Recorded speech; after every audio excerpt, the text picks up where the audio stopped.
Hi hello నమస్తే welcome to Vaishnav film corporation. Devadasu సినిమాతో అమ్మాయిల మనసు దోచుకున్న హీరో రామ్ పోతినేని గురించి ప్రత్యేకించి చెప్పాల్సిన పని లేదు. ఈయన తన నటనతో అందరినీ మాయ చేస్తాడు. అయితే తాజాగా ఈ కుర్ర హీరోకు సంబంధించిన ఓ ఇంట్రెస్టింగ్ న్యూస్ వైరల్ అవుతోంది. అదేంటంటే రామ్ పోతినేని బుల్లితెర నటిని ప్రేమించడమే కాకుండా త్వరలో పెళ్లి చేసుకోబోతున్నాడట. అసలు విషయంలోకి వెళితే రామ్ పోతినేనికి పెళ్లి చేయాలని వాళ్ళ ఫ్యామిలీ ఎంతగానో ట్రై చేస్తోంది. ఎన్నో సంబంధాలు చూసినా రామ్ పోతినేని ఏదో ఒక వంక పెట్టి క్యాన్సిల్ చేస్తున్నాడు. కాగా దానికి కారణం శ్రీ సత్యేనని అంటున్నారు నెటిజన్స్. గతంలో వీరిద్దరూ ఓ షోలో పాల్గొన్న సమయంలో శ్రీ సత్య రామ్ పోతినేని ప్రపోజ్ చేసిన సంగతి మనందరికీ తెలిసిందే. నార్మల్ గా అయితే ఒక హీరో బుల్లితెర నటిని లవ్ చేస్తున్నాడు అంటే అందరూ షాక్ అవుతారు. కానీ వీరిద్దరికీ ముందు నుంచే పరిచయం ఉన్నందుకు ఎవరు ఏం మాట్లాడట్లేదు.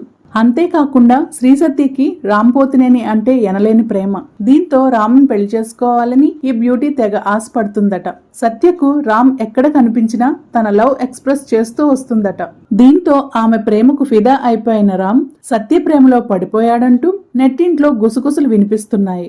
అంతేకాకుండా త్వరలో ఫ్యామిలీతో మాట్లాడి వీరిద్దరూ పెళ్లి కూడా చేసుకోబోతున్నారట. ప్రస్తుతం ఈ వార్త సోషల్ మీడియాను షేక్ చేస్తోంది. అయితే ఇది చూసిన కొందరు ఈ వార్తలో ఎలాంటి నిజం లేదని కొట్టిపడేస్తున్నారు. ఇక ఇందులో ఎంత నిజం ఉందో ముందు ముందు చూడాలి. ప్లీజ్ ఈ వీడియోని లైక్ చేయండి, షేర్ చేయండి, కామెంట్ చేయండి. అలానే మన వైష్ణవ్ ఫిల్మ్ కార్పొరేషన్ ఛానల్ ని సబ్స్క్రైబ్ చేసుకోండి. మరిన్ని లేటెస్ట్ అప్డేట్స్ కోసం చూస్తూనే ఉండండి మన వైష్ణవ్ ఫిల్మ్ కార్పొరేషన్.